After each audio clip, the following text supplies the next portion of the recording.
இன்று சாரதாம்பாள் அவர்களுக்கு 6வது ஆண்டு நினைவு நாள்.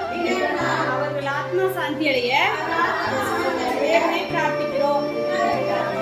அவர்களின் நினைவு நாளின் சார்பாக நமக்கு இன்று அவர்களின் குடும்பத்தினர் உணவு வழங்கியுள்ளார்கள்.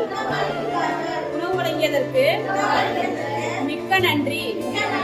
அவர்களும் குடும்பத்தினரும் மென்மேலும் வளரவும் நீண்ட ஆயுளை பெறவும் இறைவனை வேண்டுகிறோம். நன்றி. உணவளித்ததற்கு மிக்க நன்றி.